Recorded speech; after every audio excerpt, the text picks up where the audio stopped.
Good morning, Eric Boehlert. Hey, good morning. I had to watch you live on AM Morning Joy, or AM Joy yesterday, and then I had to watch the clip again with you and Jonathan Capehart with literally his hands over his face.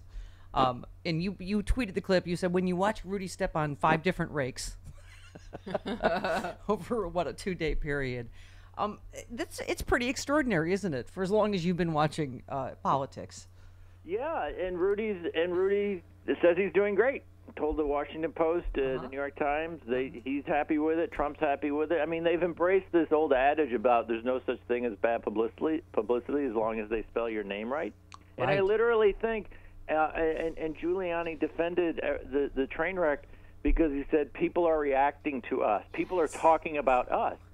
And that's the Giuliani and Trump worldview. If people are talking about you, you're successful. You're important. And he said the president told him he loves him, and so he can certainly talk to all of his ex-wives on what that means. But you can't bring that to court. Like, oh, wait, but Your Honor, they were talking about us. They were reacting to us. But he really, really likes me, Honor. Yeah. But, Eric, it's hard to tell the truth because I can't remember where this report was now, but that Trump was furious. And I love that not just at him, but at Hannity. So when you are mad at your sycophant, your biggest bootlicker on state television, you know things are not going well, right? Well, yeah, and that's the clip from AM Joy yesterday. It was the first time we were all seeing Rudy, who had just finished up his ABC interview. And we talked about it a little bit in terms of that's what happens when you take your road show outside of the Fox News bubble. Like, George Stephanopoulos didn't jump down his throat. It wasn't, incredibly aggressive. He just asked very simple, straightforward questions that Rudy could not answer, and they were questions that he looked like a buffoon. Right. So, this stuff works inside the bubble, but at some point, if you're trying to save the presidency, you're going to have to speak to beyond that 30%. And when Rudy went on ABC, the whole thing was a fiasco, and right after Michael Avenatti, he said, did that just really happen? Did that interview, was that all a dream or something? Because he couldn't believe it. Look, and the other thing I noted, and this is really interesting, there is actually a strategy amidst all of this chaos and confusion, which is they're trying to conflate the Stormy Daniels hush money story with the Russia story, right? And for months they've had no pushback. They've had no narrative on the Stormy Daniels. They can't blame Hillary. They can't blame the FBI. So what Rudy is trying to do, and he talks about them both in the same way, right? They're both witch hunts. Right, just they're people both out of control. People picking on the president, right? Right, but they're two entirely different things. And so I guess if there is a strategy, that's what Trump, he now talks about them both in the same kind of shorthand way. One is a civil lawsuit, and one is a special counsel, federal investigation. They have very little to do with each other. There is a connection in that Mueller okayed this, raid on Michael Cohen's office. But to me, that's the interesting part. They're trying to mind meld. So everyone thinks this is just one umbrella, quote, witch hunt. Yeah. Well, your headline is White House stunned as Giuliani racks up new possible felonies for Trump. You point out he hasn't practiced inside a courtroom in nearly 3 decades. His background was as a prosecutor, not a defense attorney. You say with the White House left scrambling to explain its previous and obvious lies about Daniels, it's even losing support from some key right-wing media voices which are calling out his rampant duplicity. I mean, when you start to see cracks, Eric, on Fox News, right, whether it's Neil Cavuto and I think even Laura Ingraham asked Devin Nunes, well, first of all, she's gone off on the Stormy Daniels thing, but on, asking Nunes, why are you demanding documents that then you don't read? Right. I mean, right, you're starting to see cracks in his basically his network, right? Yeah, it's interesting. I'm always reluctant to give people at Fox credit for, having an ounce of courage. But on the other hand, as you point, it is significant because that's all he has going for him. Right. That is what is keeping him afloat. And again, the problem with them is the Stormy Daniels story. Like I said, they can't blame the FBI. They can't blame Hillary. They're just making up a timeline. Giuliani can't tell today from yesterday. And so some of these Fox people are frustrated. They're basically saying, just give us a story. We'll parrot. We'll support anything you say.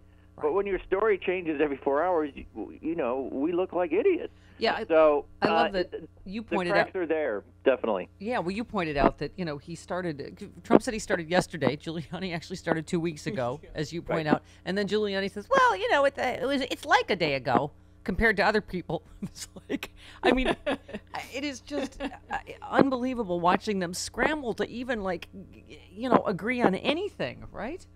Yeah, and he's saying, "Well, I'm just learning the facts." Well, if you're just learning the facts, why are you on national TV?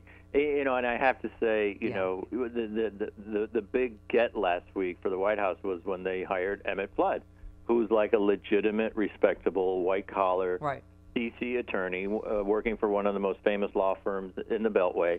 So they hire him. Finally, they get somebody, and literally the next day they unleash Rudy for this train wreck media blitz. And Emmett Flood has just got to be... How long do you give him with this, right? You got to, in a way, he's got to be like tipping his cap. He's like, you got me. You got me on board, and then everything just became a you-know-what show.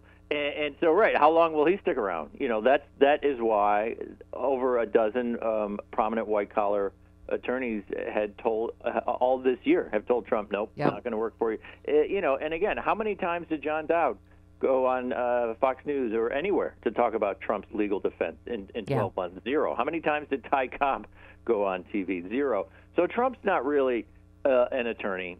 He's just kind of this, television attorney. But he doesn't. Rudy. He can't even. Yeah, I'm sorry, Rudy, and he can't even address the law when he's on television. Well, you had an interesting tweet. You said Rudy's become communication director for impeachment. I mean, that's actually what it seems like, right? Yeah, I mean, Trump obviously doesn't have a communications director. He's gone through 4. He was booking himself on Fox News last week when he called in. Apparently, Trump set that all up himself because he's not busy. He's not doing anything. And so maybe in a weird way, Rudy's new job is director of communications director, but really, just for impeachment and just for the scandal stuff. Yeah. But really, Trump, I think, wants to see a mirror reflection of himself on TV. He thought his phone into Fox News last week was fantastic. He thought he was brilliant, and so I guess he realizes he can't do that. So he wants someone doing that every day, and so that's why he picked Rudy, I think. Yeah. Rudy is shameless, and he can't be embarrassed. I love how you put it. You said now that they're together, Trump and Giuliani are blazing their own chaotic path, one that appears to be heading straight toward a cliff. Please, somebody do the gif of them in Thelma and Louise's seats before they. I mean, at the same time, you go, is this by design to distract from this story about them hiring an Israeli firm that Weinstein used to gather dirt on Obama administration officials, right? To undermine the Iran deal. I mean, you can't tell which scandal's covering for which scandal, right? Yeah, and that's why I usually don't give too much credence to this idea that a story is in order to prevent a bad story, because there are so many. They can't possibly keep track of all these embarrassing revelations or plot out, well, this story's going to break. How do we distract people? It's all just total chaos. Well, and by the way, no idea what they're doing. Right after the Ronnie Jackson nomination imploded, of course, the story broke Friday that the Gina Haspel tried to withdraw as as a CIA pick. Some rushed, chaotic meeting to try to get her not to, right? Yeah, I mean the vetting is non-existent. We all kind of made fun of Trump's cabinet and the White House staff that he put together, but now that virtually they're all gone, minus John Kelly, now we're really seeing the effects when you don't have a senior staff, when you don't have anyone vetting or even looking into, in the mildest way, looking at the VA's background. Or how we're going to handle a CIA nomination. It is just amazing. And it's really just, you get the sense, it's just Trump and Sarah Sanders wandering the halls. Yeah. And that's the senior staff these days. And Trump has no public schedule today. He's just sitting around tweeting Fox and Friends. Yeah. The VA, there was a piece in the New York Times yesterday, doctors saying it's in the worst shape in 30 years. Yep. When you have no leadership, it matters. And the VA Trump just plucked that guy out, and he said, "You're out." There was no reason, there was no rational reason, just like there was no rational reason why he fired his Secretary of State. So he's firing people for no reason, creating these huge voids of leadership. And is that John Kelly's kiss of death when he's on camera with him Friday talking about how much he believes in him? I mean, we still have the tweets about how much he believes in his legal team, all of whom are gone now, right? I mean, he tried to call the New York Times out back in March. When they were suggesting these people are all going to be out the door. Oh, fake news, and now they're all out the door. Yeah. So, the Rudy thing is interesting. I think it is just to create chaos. I think it is just to create more confusion. The fact that the facts don't line up, they're creating this timeline. I don't think it matters to them at all. I think they do think it's a success because it's creating confusion, and it makes it almost impossible to follow. What's interesting, though, is since Rudy went on Hannity Wednesday night, I certainly haven't seen one Republican member of Congress go on TV and get within 100 feet of the Stormy Daniels story. Again, they don't. There's no pushback. There's no narrative. They're just flying blind, and Republicans have no answer for it. Your head must just explode on a daily basis, Eric, with having covered the Clinton years. And there's Franklin Graham this weekend saying, "Oh, the Stormy Daniels thing, it's none of anybody's business." It's like, really? And every aspect of Bill Clinton's sex life was everybody's business, right? I mean, and I'm sorry, I was going to say, and on top of this, like, fake doctor's note, when the whole story in 2016 became Hillary's health, pushed by Russian bots, right? I mean, it's just, the whole thing is so astounding. Yeah, and the claims of hypocrisy, I mean, they don't even care anymore, and even when it's so blatant in terms of, the hypocrisy of Republicans in impeachment, the hypocrisy of Republicans with Whitewater that went on for 7 years, and now they're complaining this investigation with 23 indictments has gone on too long. And your point about the health, look, and then the Franklin Graham was unbelievable. He told the Associated Press that during the Clinton impeachment, I said the Republicans were wrong. They should have left it alone. And some people went back and looked, and he wrote an op-ed at the time condemning Clinton's morality. So this idea that Republicans now think Trump's affair with Stormy Daniels doesn't matter, doesn't reflect on his character, ought to be left alone.